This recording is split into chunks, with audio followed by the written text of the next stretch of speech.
अहम न जाना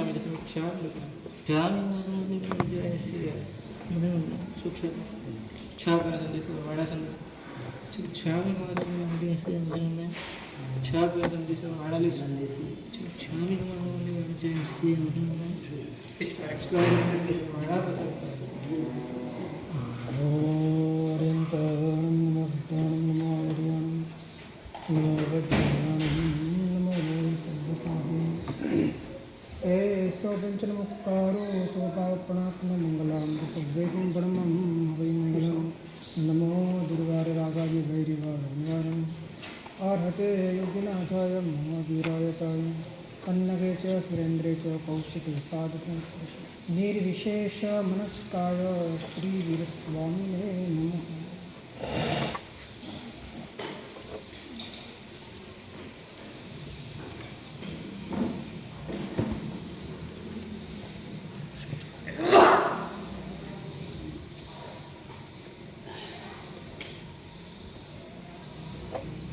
धर्म ध्यान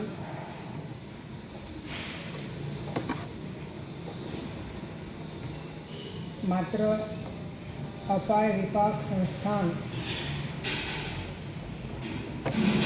आदिना विचार रूप नहीं, मात्र एना चिंतन रूप नहीं।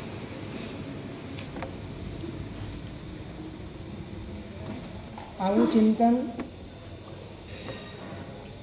क्षयोक्षमना बळे करी शकाय छे।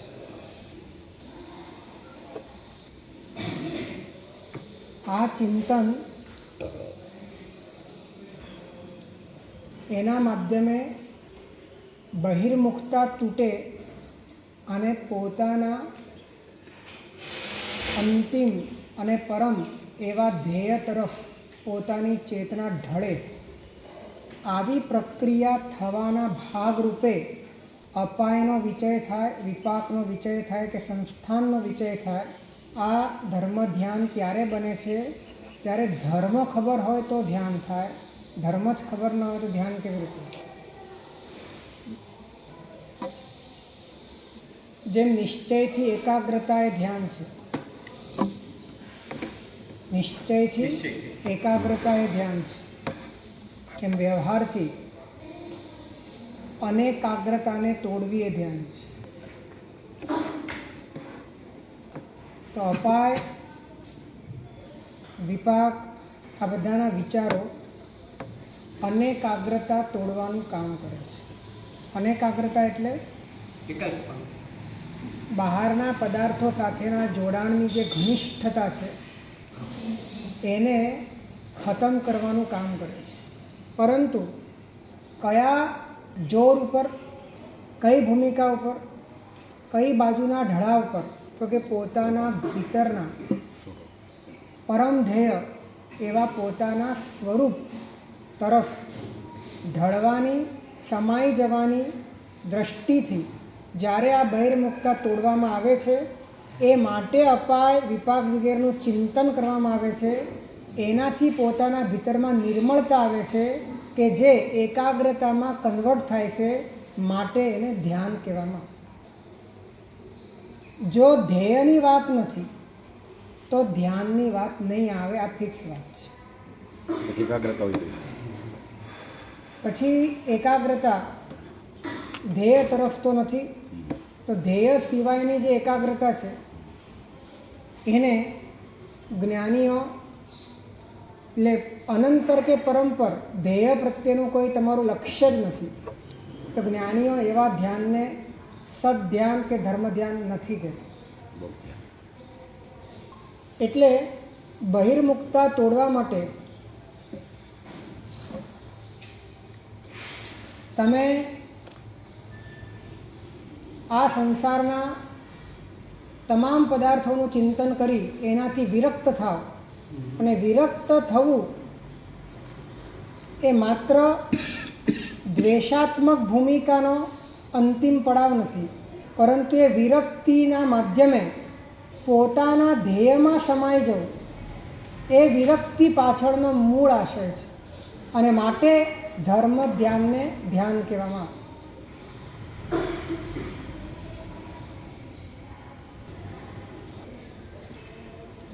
આવું ધ્યાન માર્ગાનુસારીથી ચાલુ થાય છે. ચર્માવર્તમાં જીવ આવ્યો અને એની દ્રષ્ટિ પ્રગટ થઈ, એને તત્વ કંઈક અંશે સમજાયું અને એ તરફનો ઢળાવ એનો શરૂ થયો, અને ત્યાંથી એણે એકાગ્રતા એ તત્વને સમજવા અને પામવા માટે ડેવલપ કરવાનું ચાલુ કર્યું. ત્યારથી એના જીવનમાં ધ્યાન, એ ધ્યાન જ્યાં સુધી તત્વ સ્પષ્ટ નથી થતું ત્યાં સુધી ઔપચારિક છે. તત્વ સ્પષ્ટ થયા પછી એ વાસ્તવિક છે, પરંતુ એ ઔપચારિક ધ્યાન પણ વાસ્તવિક ધ્યાન સુધી તમને પહોંચાડે. કારણ કે તમારો ઢળાવ, તમને તત્વ ખબર નથી, પણ જેટલું ખબર છે તત્વ નથી આવી ખબર છે. તમને તત્વની ખબર નથી, પણ તમને જેટલી ખબર છે એ તત્વ નથી આટલી તમને ખબર પડી ગઈ. એટલે અંદરથી ચોકડી મારવાની, ક્યાં ચોકડી મારવાની છે એ તમને ખબર પડી ગઈ, તો અતિન્દ્રિય દિશા તરફનો ઢળાવ ઓટોમેટિક તમારા ભીતરમાં આવવા લાગે છે. તો એ પણ ધ્યાન છે, એ ધ્યાનની જ ભૂમિકા છે. એટલે અતત્વની ઓળખ, અતત્વની ઓળખ, અને એ ઓળખ પણ એ રીતે કે માત્ર બુદ્ધિના સ્તરથી નહીં, પરંતુ તમારી ભીતરમાં એ અહેસાસ છે કે હું જેટલું પણ જાણું છું એ બધું જ નકામું છે, હું જે પણ સમજું છું બધું વ્યર્થ છે, મારી અનુભૂતિમાં જેટલું પણ છે એ બધું જ અસત્ય છે. આ વાત પણ જો અહેસાસના સ્તરે પ્રગટ થાય અને ત્યારે કંઈક અતિન્દ્રિય એવા પોતાના સ્વરૂપની બાબતમાં અંદરથી આંશિક રીતે પણ બોધ પ્રગટ થાય, ત્યારથી ધ્યાનની યોગ્યતા પ્રગટ થાય.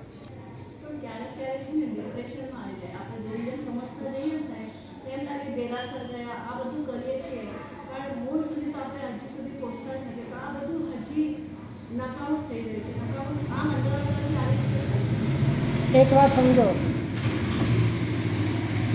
કે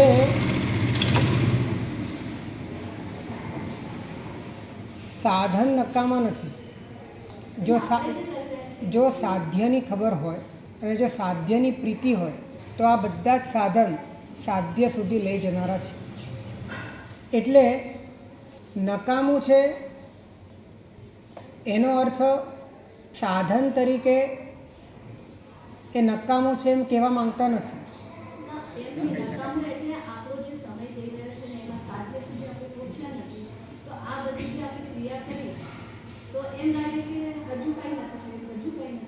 એટલે તમે ક્રિયા નહીં કરો તો થઈ જશે એવું તો નથી. એટલે થવાનું જ્યારે પણ હશે ત્યારે જાગૃતિથી થવાનું છે, અને જાગૃતિ માટે તમારું મન એ બાહ્ય પંચાતોથી અને પ્રપંચોથી વિરક્ત થયેલું હોવું જોઈએ. અને વિરક્તિ માટે તમે જો નવરા હશો તો હજી વધારે તમે અભિભૂત થઈ જશો બહારના પદાર્થોથી. તો તમારે શુભમાં વ્યસ્ત રહેવાથી નિર્મળતા પ્રગટાવવાની ટકાવવાની છે, એને માટે ક્રિયા છે. પણ તમને ધ્યાન હોવું જોઈએ કે તમારે ઢળવાનું કઈ બાજુ. ઘણી વખત આપણે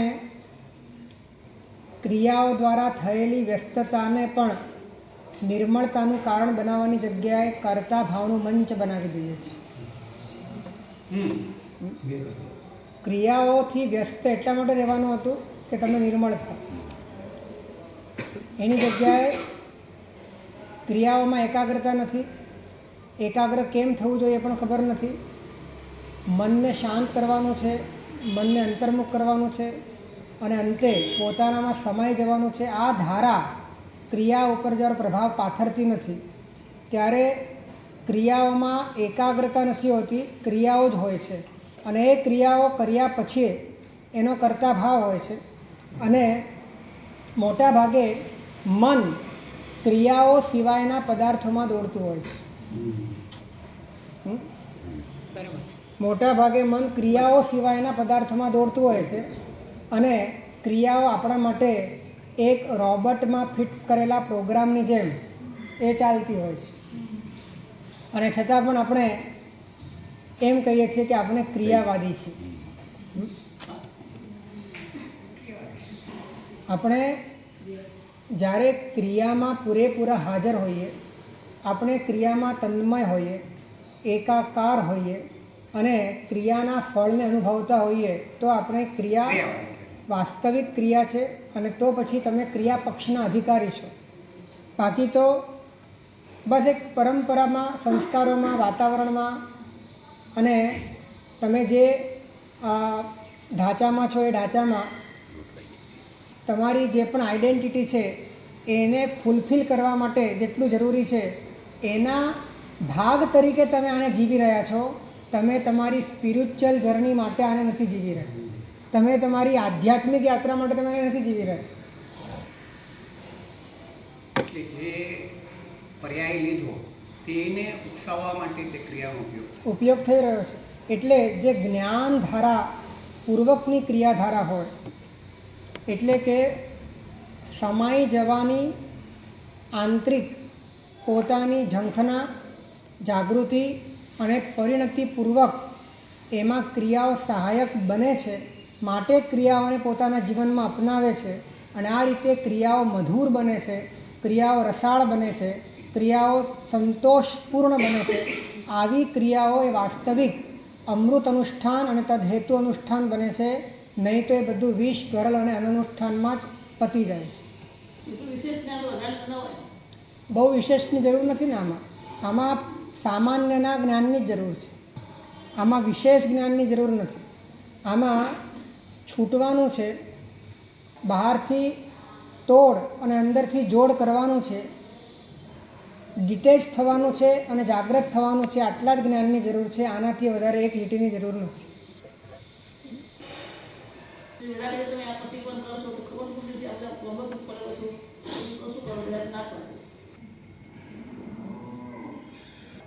પ્રતિક્રમણના અર્થ ખબર ન હોય એટલા માત્રથી પ્રતિક્રમણ એ અધ્યાત્મપૂર્ણ ન બને એવું જરૂરી નથી.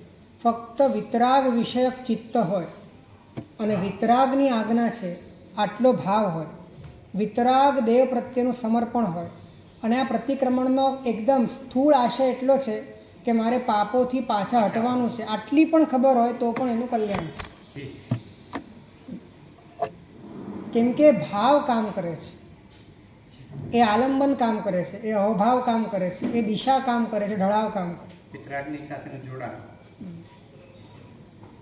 પરંતુ એટલી ભાવુકતા સાથે અને એટલી સભાનતા સાથે જીવવા માટેના પરાક્રમ બધા કરતા નથી, કરી શકતા નથી. એને માટે દીક્ષા લેવામાં જેટલું સત્વ જોઈએ એના કરતાં સેંકડો ગણું સત્વ સભાનતાપૂર્વક જીવવા માટે જોઈએ.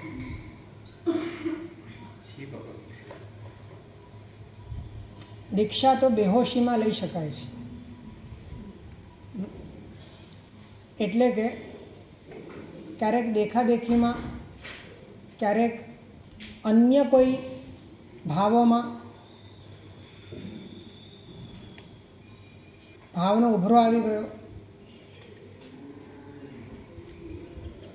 પોતાના મિત્રે લીધી, આપણે પણ લેવી છે, આવા કોઈ પણ હેતુથી દીક્ષા થઈ શકે છે. પરંતુ દીક્ષા તરીકે પાળવામાં હોશ જોઈએ છે, સભાનતા જોઈએ છે, જાગૃતિ જોઈએ છે. એના વગર દીક્ષા યથાર્થ સ્વરૂપમાં પડાતી નથી.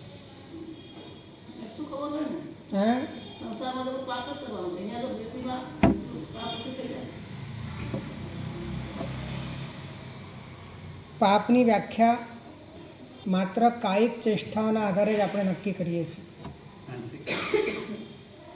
પાપની વ્યાખ્યા જ્યાં તમે પર સાથે જોડાયા એ બધું જ પાપ છે.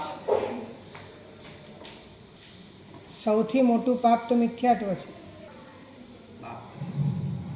જેની સૌથી વધારે સ્થિતિ છે 70 કોટા કોટી.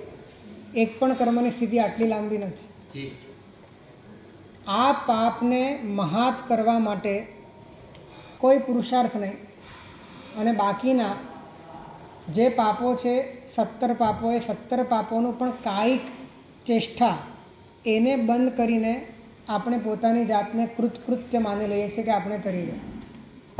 મિથ્યાત્વ ટાળ્યા વિના કોઈ પાપ બંધ થતા જ નથી.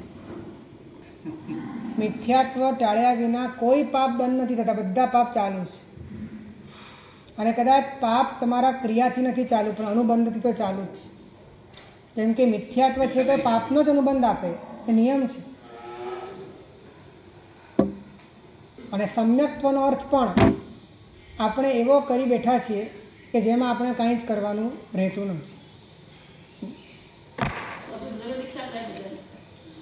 સમ્યક્ત્વનો અર્થ આપણે શું કરી બેઠા? જે વ્યવહારિક સમ્યક્ત્વની વ્યાખ્યા છે એને આપણે નૈશ્ચયિક સમ્યક્ત્વની વ્યાખ્યામાં બદલી નાખી, અને પછી તો આપણે કરવાનું કાંઈ રહેતું જ નથી. કેમ કે પરમાત્માએ જે કહ્યું તે સાચું છે એવું માનવું, એનું નામ સમ્યક દર્શન. માની લીધું, હવે શું કરવું? એમાં મારા જીવનના ફેરફારના કેટલા ટકા માનવાનું જ છે? બાકી કંઈ નહીં. પરમાત્માએ કહ્યું તે માનવું, યથાર્થ રીતે માનવું, એનો સંબંધ એ ખરેખર પોતાના તત્વની જિજ્ઞાસાના સંબંધમાં છે. જે વ્યક્તિને તત્વની જિજ્ઞાસા નથી એને પરમાત્માએ કહ્યું એને ઉપલક રીતે હામાં હા પાડી દે, બધું બરાબર છે એમ કહી દે, એટલા માત્રથી એના ભીતરમાં કોઈ ક્રાંતિ થતી નથી. પરમાત્માએ કહ્યું કે જીવ છે, અજીવ છે, પુણ્ય છે, પાપ છે, બધું માની લીધું, પણ એને એ આખું આગમોમાં માન્યું, દુનિયામાં માન્યું, પણ પોતાના ભીતરમાં જે ફેરફાર થવા જોઈએ કે ભાઈ પોતે અનંતકાળથી અજીવમાં જીવની બુદ્ધિ કરીને બેઠો છે, જીવમાં અજીવની બુદ્ધિ કરીને બેઠો છે. આ તત્વનો જે વિપર્યાસ છે ત્યાં પોતાની માન્યતાને બદલવાની છે, ત્યાં પોતાની બુદ્ધિનું પરિવર્તન કરવાનું છે. એ ફેરફાર જ્યાં સુધી તત્વની જિજ્ઞાસા કે સત્યની શોધ નથી ત્યાં સુધી પરમાત્માના વચન એને યથાર્થ રીતે તમેવ સત્યમ નિસંકમના ધ્વનિમાં એને પોતાના ભીતરમાં ક્રાંતિ કરી શકે એ રીતે પોતે સ્વીકારી શકતો નથી. જ્યારે પોતાને કોઈ અડતું જ નથી અને બહાર જ માનવાનું છે તેવી શ્રદ્ધાને આપણે સમ્યક દર્શન માનીએ.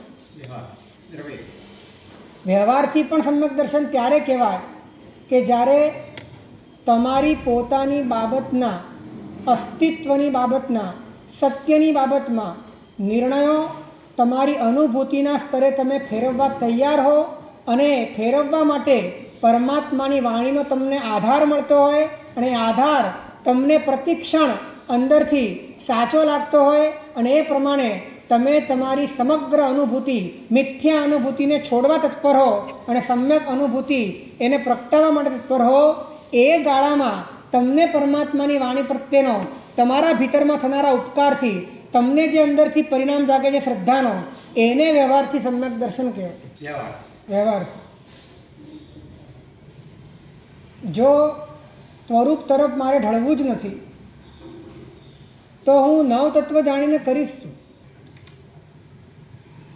જો મારે મારા ભીતરમાં દુઃખોથી, દુઃખના કારણોથી મુક્ત થવાનો અંદરમાં કોઈ ગંભીર પરિણામ નથી, તો પછી પરમાત્માના વચનો એમાં ચિંતન, મનન, શુશ્રૂષા, નિધિધ્યાસન અને ધ્યાનનો ક્રમ કેવી રીતે આવશે? તમારી આંતરિક જરૂરિયાત મુક્ત થવાની, તમારી આંતરિક જરૂરિયાત સ્વરૂપને પામવાની, એનો બેઝ જ્યારે અંદરથી બનેલો હોય છે અને પરમાત્માની વાણી ત્યાં કનેક્ટ થાય છે, એનાથી જે તમારી જરૂરિયાત સંતોષાય છે, આધ્યાત્મિક જરૂરિયાત, એના કારણે તમને પરમાત્મા આ 3 લોકમાં સારભૂત લાગે છે. કેમ કે તમને તમારું ડેસ્ટિનેશન આપે છે, માટે તમને પ્રભુ પ્રત્યે તમે ઓવારી જાઓ. એ વાસ્તવિક અને તાત્વિક વ્યવહારિક સમ્યક દર્શન છે. બાકી આપણા પોતાના અંગત જીવનમાં કોઈ ફેરફાર જ્યારે કરવાનો જ નથી, આપણે જેવા સંસારમાં હતા એવા જ અહીંયા એ જ આઈડેન્ટિટી, એ જ પર્સનાલિટી, એ જ ફોર્મ, એ જ દેહાધ્યાસ, એ જ દેહાનુભૂતિ, આખું પેકેજ, આખું માળખું યથાવત રાખીને પછી વધારામાં માનવાનું છે કે આ દુનિયામાં જે પદાર્થો છે એને જીન વચન પ્રમાણે માનવાના છે. મારામાં કંઈ ફેરફાર મારે નથી કરવાનો, એને કોઈ વ્યવહાર સમ્યક દર્શન કહેવાતું નથી.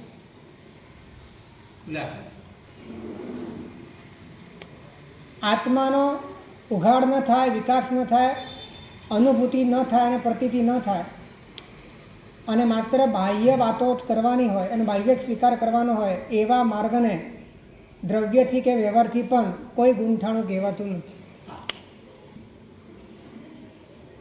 એટલે ચોથા ગૂંઠાણાની વ્યાખ્યા એ તાત્વિક અર્થમાં જ્યાં સુધી આપણી બુદ્ધિમાં પ્રતિષ્ઠિત ન થાય ત્યાં સુધી પુરુષાર્થની દિશા આંધળી છે. શું પુરુષાર્થ કરવો એ જ ખબર નહીં પડે, ચારે બાજુ દિવાલ આવી જશે અને પછી જે પરંપરામાં, જે વાતાવરણમાં, જે આસપાસની પરિસ્થિતિમાં તમારી પોતાની આવડત મુજબ તમારે જે કરવાનું હોય એ તમે આખી જિંદગી કરતા જાઓ અને જિંદગી પૂરી કરી નાખો. તમારી પાસે દિશા નહીં હોય જ્યાં સુધી તમારી પાસે સમ્યક દર્શનની વ્યાખ્યા વાસ્તવિક નહીં. જેની પાસે પ્રથમ દ્રષ્ટિ હોય ને એને પણ સમ્યક દર્શનની દિશા પોતાના ભીતરથી સમજાય છે, દિશા સમજાય છે કે દિશા આ છે. પ્રથમ દ્રષ્ટિમાં જ સમજાય છે કે માર્ગ તો ભીતરનો છે, ઈતરનો નથી, અંદરનો છે, બહારનો નથી, ફરવાનો છે, કરવાનો નથી, સમાઈ જવાનો છે, જોડાવાનો નથી. આ વાત તો એને પહેલાં જ સમજાય છે. પછી જેમ જેમ એની શક્તિ વિકસિત થાય છે તેમ તેમ એ પોતે પોતાના જીવનમાં એને અપનાવે છે, એને પોતે અંગીકાર કરે છે, એને પોતે અનુભવના સ્તરે ઉઘાડ થાય એવા પુરુષાર્થમાં પોતે વધારે પ્રવીણ બને છે. તો સમ્યક દર્શન એ નિર્મળ આત્માનો પરિણામ છે, આત્માનો નિર્મળ પરિણામ છે. એમાં કોઈ મળ નથી, એમાં કોઈ પણ બાહ્ય પદાર્થોની, પૂદગલની, કર્મના ઉદયની કોઈ છાંટ નથી. આત્માનો શુદ્ધ સ્વભાવ જ્યાં કંઈક અંશે પ્રગટ થયો એવી સ્થિતિનું નામ સમ્યક દર્શન. હે ચોથે ગુંઠાણે એક વાત ધ્યાનમાં રાખો, કોઈ પણ ગુણ એના પ્રતિપક્ષી દોષના ક્ષયથી પ્રગટ થાય છે, ક્ષયોક્ષમથી પ્રગટ થાય છે અથવા તો ઉપશમથી પ્રગટ થાય છે. તો સમ્યક દર્શનનો પ્રતિપક્ષી દોષ કયો છે? તો એ મિથ્યાત્વનો ઉપશમ, મિથ્યાત્વનો ક્ષયોક્ષમ કે પછી મિથ્યાત્વનો ક્ષય એ સાતમા ગુંઠાણે થાય કે ચોથા ગુંઠાણે થાય? ચોથે ગુંઠાને ક્ષાયિક સમ્યક દર્શન આવે કે નહીં? આવે કે નહીં? ઉપશમ પણ આવે. તો પછી નિશ્ચયથી સમ્યક દર્શન ક્યાં છે? ચોથે ગુંઠાણે. એટલે પ્રતિપક્ષી દોષ ચોથે જાય અને નિશ્ચયનું સાતમે આવે, એવું થાય? નિશ્ચયથી સાતમે ગુંઠાણે સમ્યક દર્શન કીધું છે શાસ્ત્રોમાં. એ વ્યાખ્યા, એ વિવક્ષા જે નિશ્ચયને એ ફલાભિમુખ નિશ્ચય છે, એટલે કે જે નિશ્ચય ફળને એટલે કાર્યને જ માને છે એવા નિશ્ચયને એની વિવક્ષાથી જ્ઞાનનું ફળ વિરતી છે, દર્શનનું ફળ વિરતી છે, તે પોતાના કાર્યમાં જ પોતાનું સ્વરૂપ માને છે. એ વિવક્ષાથી ચારિત્ર એ જ સમ્યક દર્શન છે, એટલે કે સાતમા ગુંઠાણે જ સમ્યક દર્શન છે. પરંતુ વાસ્તવમાં સમ્યક દર્શનનું જે પરિણામ છે એ પરિણામ તો ચોથે ગુંઠાણે પ્રગટ થઈ ગયું.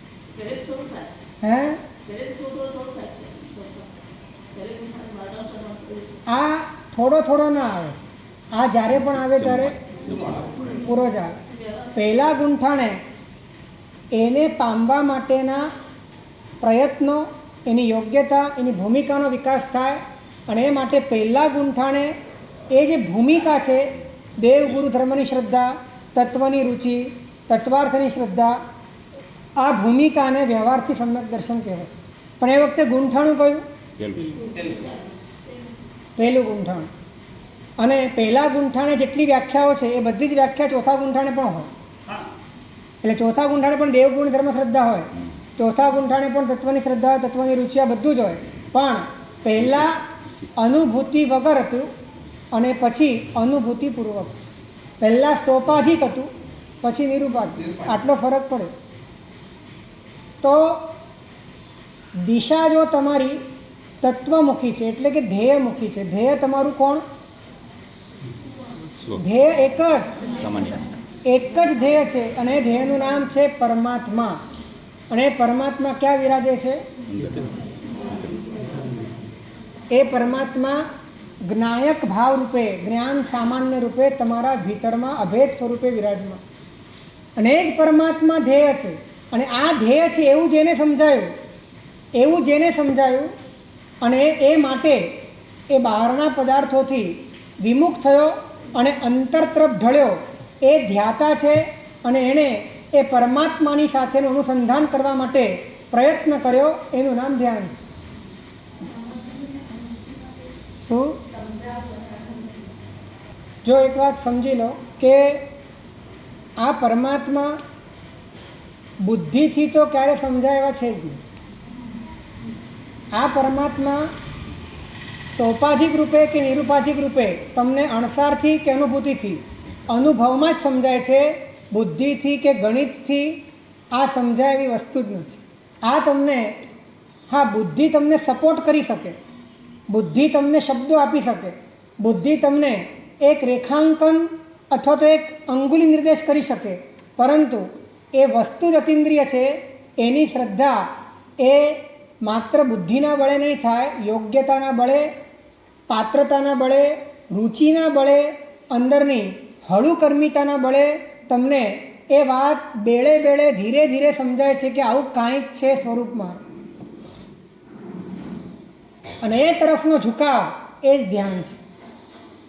અને એ માટે એ ધ્યાન બરકરાર રહે એ માટે બહારના પદાર્થોમાં ફંટાઈ જવાની પોતાની ફ્રીક્વન્સી એટલી બધી વધારે છે કે પોતે અંદર લાગી નથી શકતો. તો બહારના પદાર્થોથી વિરક્ત થવા માટે પોતે જે પણ પ્રયત્ન કરે છે જ્ઞાનીઓ, એને પણ ધ્યાન. એટલે બહિર્મુખતા તોડવા માટેના પ્રયત્ન એ પણ ધ્યાન, અને અંતર્મુખ થઈને એકાગ્ર થવું એ પણ. પણ એકાગ્ર થવાની આવડત અથવા સમજણ ન હોય અને માત્ર બહિર્મુખતા તોડવાનો પુરુષાર્થ કરે તો જ્ઞાની કહે છે ધ્યાન નહીં.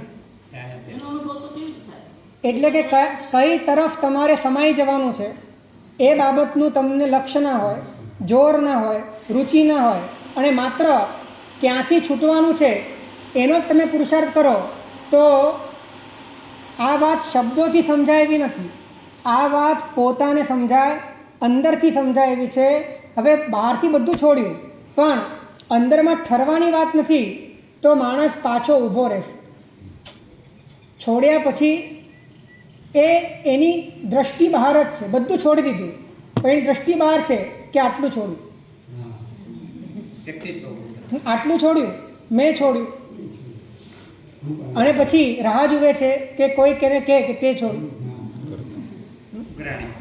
તો એ ફરી ત્યાં જ ઊભો રહી જાય છે કેમ કે એને ખબર નથી કે અંદર ભીતર તરફ કઈ બાજુ ઢળવાનું છે.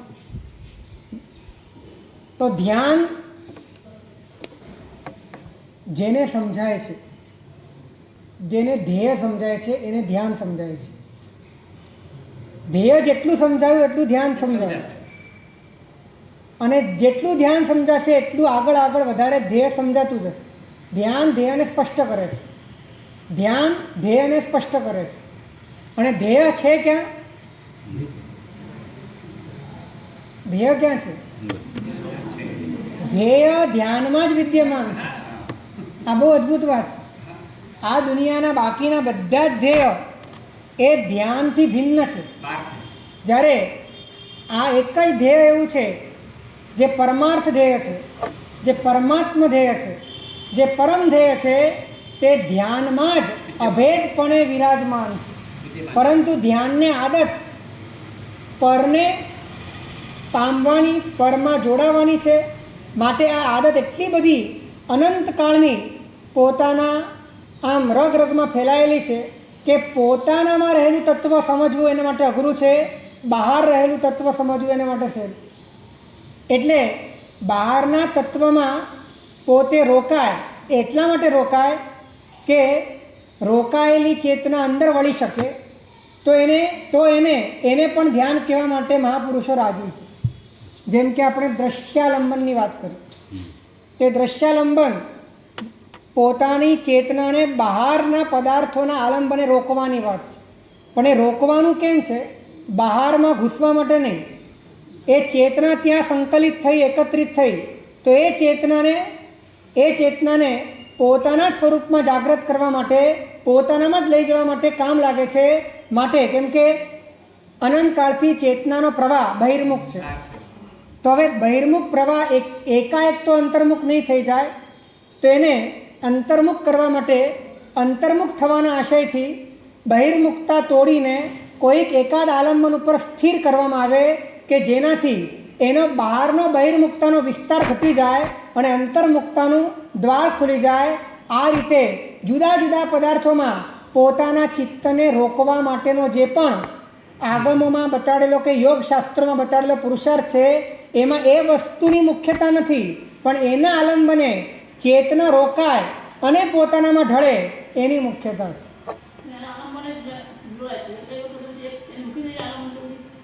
આલંબનમાં ઘૂસવાનું છે કે આલંબનમાં રોકાઈ જવાનું છે?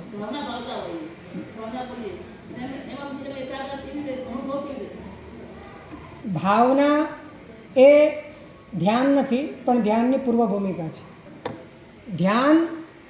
ધ્યાનનો અર્થ છે એકાગ્રતા, અને ભાવનાઓનો અર્થ છે ધ્યાન પૂર્વે પોતાના મનને એકાગ્ર કરી શકાય એવી સ્થિતિમાં લાવવા માટેનો અભ્યાસ. પોતાના મનને ધ્યાનમાં લાવી શકાય એવી સ્થિતિમાં ચિત્તને મૂકવા માટેનો જે અભ્યાસ છે એને ભાવના કહેવાય. હવે અનિત્યતાનો એવો વિચાર કર્યો કે મન તમારું ઠરી ગયું, શાંત થઈ ગયું, તો ભાવના. જો મન શાંત ન થયું તો ભાવના નહીં. અશરણતાનો એવો વિચાર કર્યો કે વિચાર કરતાં કરતાં સંસારના ચારે બાજુના સંબંધોથી તમે અંદરથી કટ ઓફ થઈ ગયા અને તમે એકદમ ચિત્ત થઈ ગયા, તો અશરણ ભાવના થઈ, નહીં તો ભાવના નહીં. જે ભાવનાઓ તમને ધ્યાનના કગાર ઉપર લાવીને મૂકી દે તો એ ભાવના છે. ભાવનાઓ ધ્યાન માટે તમને સજ્જ કરે છે. અને ધ્યાન એટલે એકાગ્ર થવું. ક્યાં એકાગ્ર થવું? આમ તો પોતાના સ્વરૂપ તરફ એકાગ્ર થવું. હવે સ્વરૂપ તરફ તો હવે પોતાનો આખો ફોર્સ એ અંદર તરફ વળતો નથી. જવું છે અંદર પણ વળતો નથી, કેમ કે બહિર્મુખતા છે. તો એ શું કરે છે? કોઈક આલંબનને પકડે છે અને એ આલંબનથી રિબાઉન્સ થાય છે. તો એ આલંબનને પકડે છે, તો એ આલંબનમાં એનું ધ્યેય નથી. આલંબનમાં એને કંઈ પામવાનું પણ નથી, આલંબનમાં એને કંઈ કરવાનું પણ નથી, પરંતુ એ આલંબનમાં પોતાના ચિત્તને રોકે છે. ત્યાં સ્તબ્ધ થઈ જાય છે, ત્યાં શૂન્ય થઈ જાય છે, ત્યાં સ્થગિત થઈ જાય છે. તો આ રીતે કોઈ પણ એક આલંબન લઈને ત્યાં પોતાના ચિત્તને સ્થગિત કરી નાખવું. એ સ્થગિત શેના માટે કરે છે? એમાં ઘૂસવા માટે કે અંદર ઢળવા માટે? અંદર ઢળવા માટે. તો ભીતરમાં ઢળવા માટે, સ્વભાવમાં ઢળવા માટે, જ્ઞાનમાં સમાઈ જવા માટે કોઈ જ્ઞાનનું આલંબન લીધું, એમાં તમે ઊભા રહ્યા, એમાં તમે રોકાઈ ગયા, એ પણ ધ્યાન.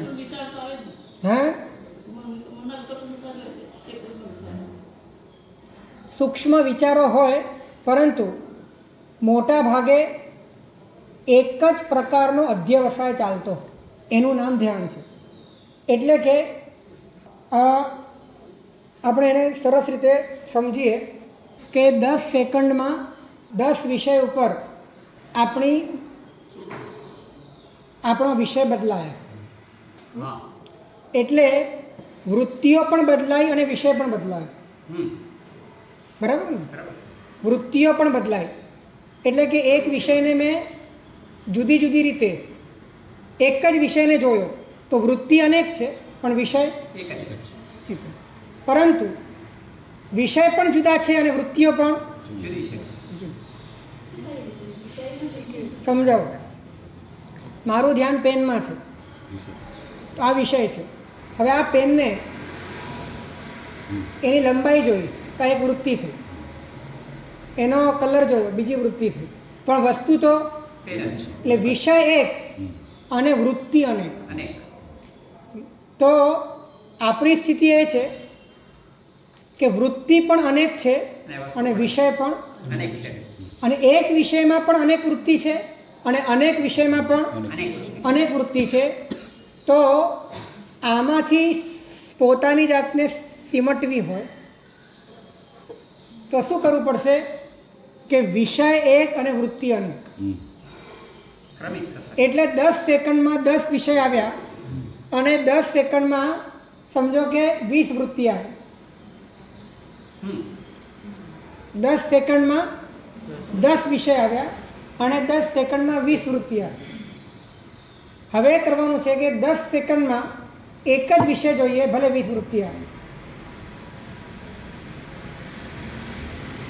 એ જ રીતે થઈ જશે. એટલે મનને ઠરવાનું મળશે.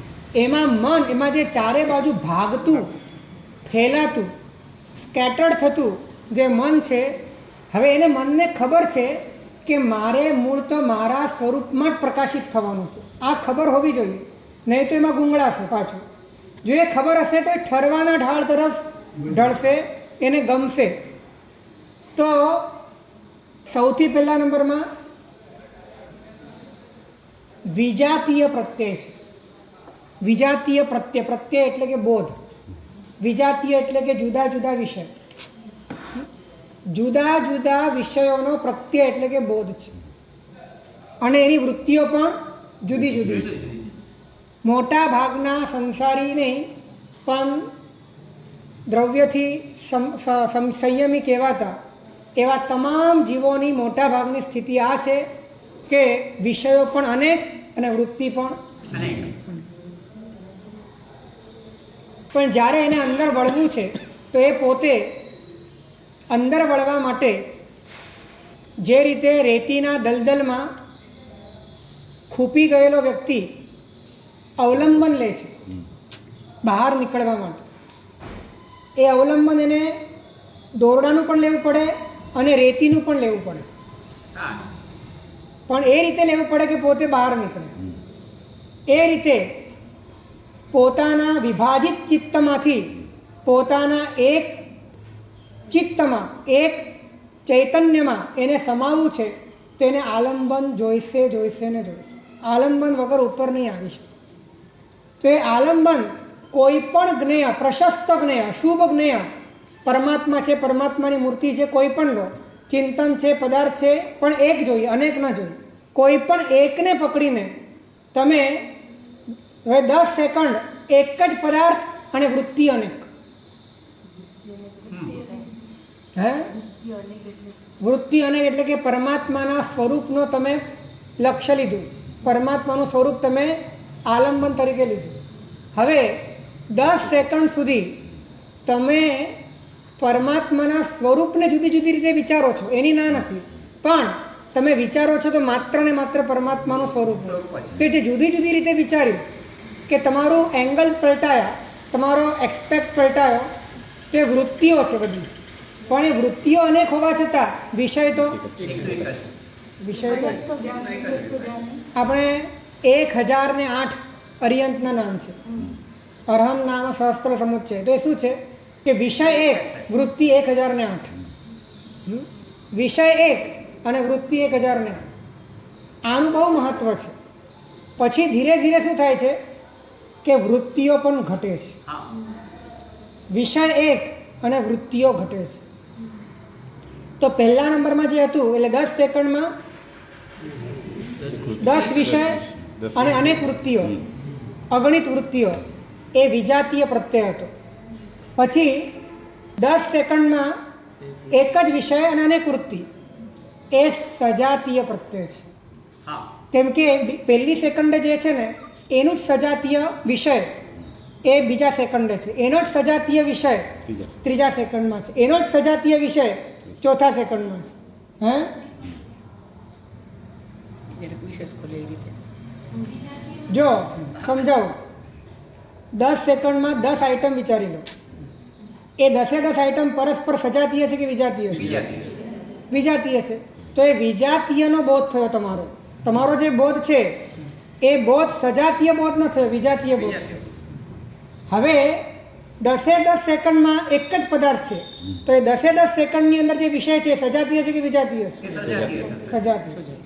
તો પહેલા વિજાતીય પ્રત્યયમાંથી સજાતીય પ્રત્યયમાં આવવું પડે. પછી એમ કરતાં કરતાં સજાતીય પ્રત્યયનો એક મહિમા છે કે ધીરે ધીરે વૃત્તિઓ ઘટવા લાગે. તમે 10 સેકન્ડનો અભ્યાસ કર્યો, પછી ફરી 10 સેકન્ડનો અભ્યાસ કરશો તો વૃત્તિ ઘટી જશે. ફરી 10 સેકન્ડનો અભ્યાસ કરશો હજી વૃત્તિઓ ઘટી જશે. ધીરે ધીરે ધીરે ધીરે મન શાંત થઈ જશે. કેમ કે તમારી પાસે બીજો કોઈ વિષય જ નથી. અને એક વિષયમાં તમે કેટલું વિચારશો? એટલે ધીરે ધીરે મન એ ખૂબ કપાતું જશે, શાંત થતું જશે. તો પણ સામે વિષય તો છે જ, એક તો વિષય છે એટલે મન ઊભું છે. તો પછી ત્રીજા નંબરનું સ્ટેપ એ છે કે સમજાતીય પ્રત્યય. સમજાતીય પ્રત્યય એટલે 10 સેકન્ડ સુધી તમે એક જ વિષયને જોતા હતા, પણ હવે 10 સેકન્ડ સુધી વિષયને ગૌણ કરી નાખ્યો અને તમે જુઓ છો એને તમે મુખ્ય કરી નાખ્યો.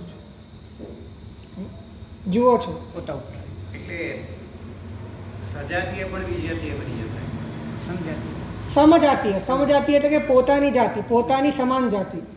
તો જ્યાં આજે દરેક ક્ષણે તમે 10 સેકન્ડ સુધી એને જાણી રહ્યા છો, તો શું જાણી રહ્યા છો એને ગૌણ કરી નાખ્યું અને જાણી રહ્યા છો એને મુખ્ય કરી નાખ્યું. ખ્યાલ આવે છે? તો ક્યાં તમે હતા અને ધીરે ધીરે સમેટાતા સમેટાતા તમે ક્યાં આવી ગયા? છેક ચૈતન્યની ભૂમિ પર આવી. કેમ કે હવે તમારો ઉપયોગ વિષય પર પણ નથી, હવે તમારો ઉપયોગ ચેતના પર છે. પણ આ કઈ ચેતના છે? જે પ્રત્યેક ક્ષણે એ જ્ઞેયના આકારે પરિણમે છે. સજાતીયથી સમજાતીયમાં પહેલાં તો વિજાતીયમાંથી સજાતીયમાં આવવું પડશે. એનો સારો એવો લાંબો અભ્યાસ થશે.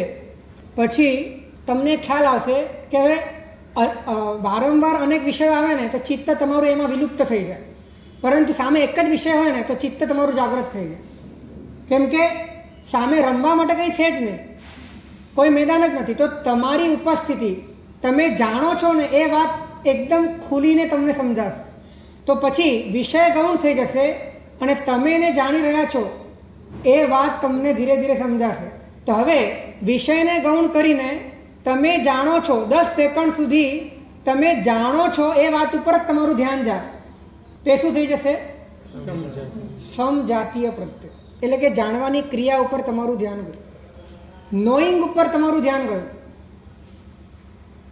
નોઈંગ એટલે જાણી રહ્યા છો.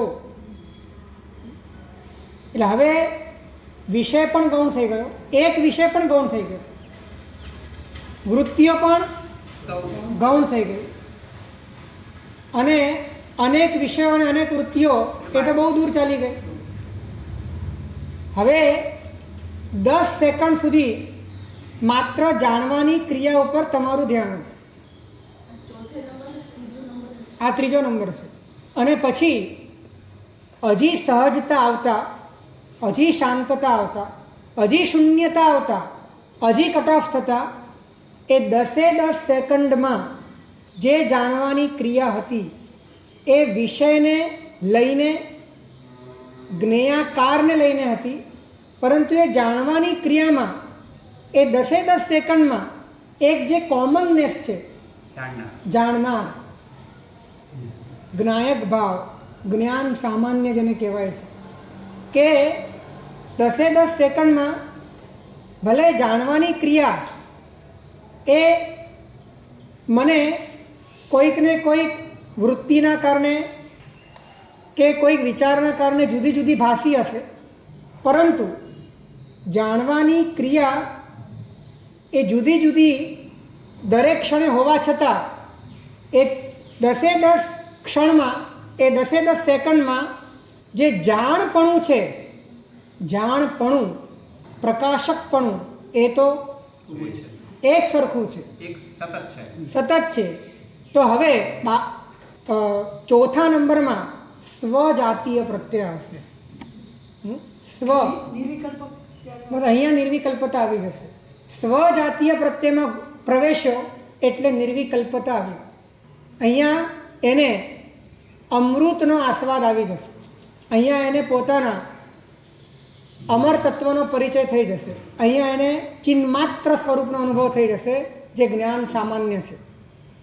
પણ અહીંથી વિજાતીય પ્રત્યયમાંથી સ્વજાતીય પ્રત્યય સુધી પહોંચવા માટે સૌથી પહેલાં તો સ્વજાતીય એટલે કે પોતાનું જે સ્વરૂપ છે એ લક્ષ્યમાં વિરાજમાન હોવું જોઈએ, અને આ બધાથી છૂટવું છે, અંદરથી બહારથી સમેટાવું છે, આ દ્રષ્ટિ હોવી જોઈએ. પછી આ પ્રયોગ કરે તો એ પ્રયોગ એને માટે સાર્થક બને કે ધીરે ધીરે ધીરે ધીરે ધીરે ધીરે છૂટતો જાય, છૂટતો જાય, છૂટતો જાય અને પોતાના ભીતરમાં સમાય. તો સમાયા પછી એને શું મળે? અમૃત. પછી બાળકનો જન્મ થાય. પછી બાળકનો જન્મ થાય છે. ત્રીજા સ્ટેપમાં પર્યાય છે. શક્તિ ખરી પણ વ્યક્ત શક્તિ છે, સત્તારૂપ શક્તિ નથી, વ્યક્ત શક્તિ છે. ત્રીજામાં જેને અભ્યાસ હોય ને વિશેષ, એને માટે આ ચારે ચારની જર્ની માત્ર 1 સેકન્ડમાં થઈ જાય.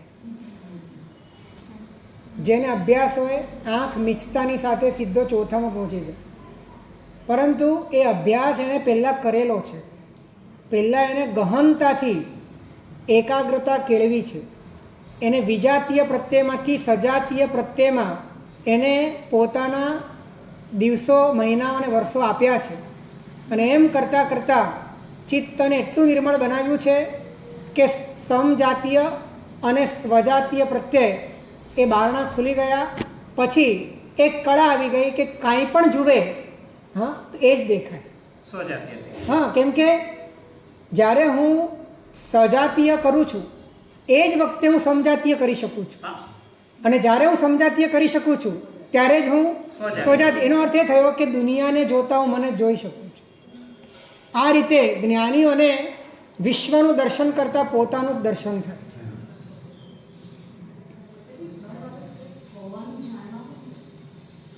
થર્ડ વાળું સ્ટેપ જાણવાને જાણવાપણું છે, અને જાણવાનું જે હોવાપણું છે એ જણાય એટલે ચોથું સ્ટેપ આવે. ફરીથી ત્રીજું સ્ટેપ જાણવાને જાણવાપણું છે, અને એ જાણવાનું જે હોવાપણું છે એ તમને ચોથા સ્ટેપમાં સમજાય.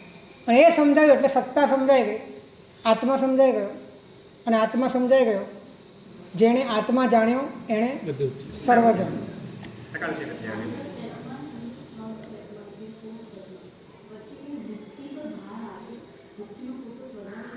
વૃત્તિ પર જોર નથી આપવાનું, જોર વિષય પર આપવાનું છે. કેમ કે વૃત્તિઓ વધશે ને તો એ તમને બીજા વિષયમાં ધસાવી નાખશે. તો તમારે એટલી જ કાળજી રાખવાની છે કે કાંઈ પણ થાય, વૃત્તિ 1 ને 1000 આવે, વિષય નહીં બદલાય. વિષય નહીં બદલો તો ધીરે ધીરે વૃત્તિઓ શાંત થઈ જશે.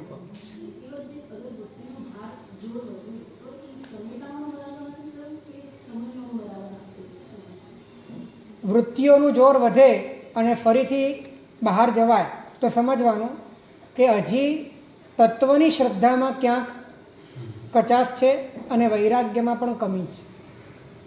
તત્વની શ્રદ્ધા અંદર બાજુ અને વૈરાગ્ય બહાર બાજુ, આ બે પડખા તમને તમારા તરફ લઈ આવવા માટે અત્યંત ઉપયુક્ત છે. બહારનો વૈરાગ્ય એટલે બહાર તરફનો વૈરાગ્ય એ તમને બહાર ન જવા દે, અને તત્વની શ્રદ્ધા એ તમને અંદર તરફ ખેંચ્યા કરે. એટલે બહારથી તમે જઈ શકતા નથી અને અંદરનું તત્વ તમને તમારા તરફ ઢાળી રહ્યું છે, તો છેલ્લે પરિણામ આવ્યા વગર રહેવાનું જ નથી. સમય થઈ ગયો છે. ગુપ્તી અને સમિતિની વાત હજી શેષ બાકી છે. પરંતુ એક રાજમાતા સમજાય તો પછી રાજકુમાર સમજાય, રાજકુમાર સમજાય તો પછી ધાવ માતાઓ બરાબર સમજાય, ને ધાવ માતાઓ સમજાય તો પછી આજીની શાસન બરાબર સમજાય. તો ધ્યાનની કેટલી બધી, આ બધા દેરાસરો ધ્યાન માટે જ બનેલા છે. દેરાસરોની બધી રચનાઓ માત્ર ધ્યાન માટે છે. સમાપત્તિ વગર દેરાસરમાંથી બહાર નીકળવાનું નથી. ષોડશકમાં ને બધામાં પાઠ આવે છે. પણ આપણે ધ્યાનને સાવ જ ભૂલી ગયા છે, કેમ કે ધ્યેયને પણ ભૂલી ગયા છે.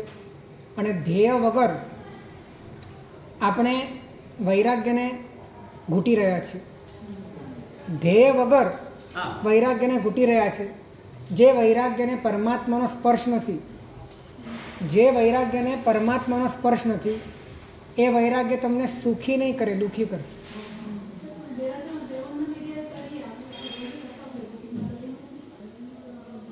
દેવવંદન તો પૂજારૂપ છે, ભાવ પૂજારૂપ છે, સ્તવનારૂપ છે. એ ભાવ પૂજા પરમાત્માના વિતરાગ સ્વરૂપનું આલંબન લીધા પછી, એમને નમસ્કાર કર્યા પછી, હૃદયની ભૂમિ પ્રશસ્ત થયા પછી અંતે ધ્યાનમાં પરિણમવાનું છે. માટે 4 પ્રકારના ધ્યાનમાં પિંડસ્થ, પદસ્થ, રૂપસ્થ અને રૂપાતીત ધ્યાનમાંથી રૂપાતીત સ્વરૂપમાં જવાની વાત છે. ત્યારે સમાપત્તિની વાત છે. પ્રતિમા શતકમાં આ વાત બહુ સારી રીતે કરેલી છે. ધ્યાનમાં ધ્યેય કઈ રીતે છે આ વાત આપણે આવતીકાલે કરીએ, કારણ કે સમય આપણો થઈ ગયો છે એક્સ્ટ્રા, કારણ કે વાત થોડીક લાંબી થશે. હે, ભાવ પૂજા પછી સમાપત્તિ. ભાવ પૂજાનું જ શિખર સમાપત્તિ.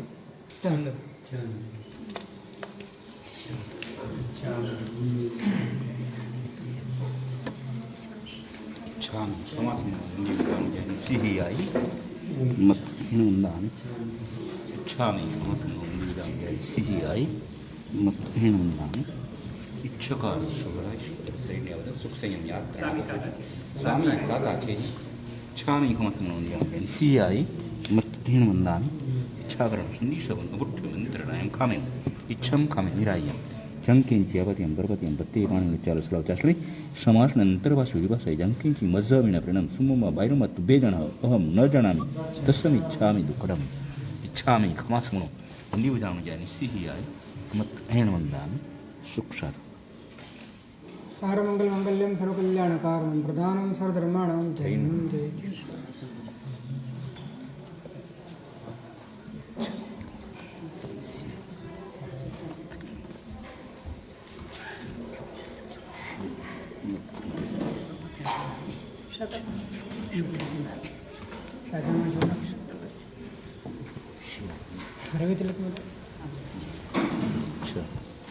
સુક્ષાર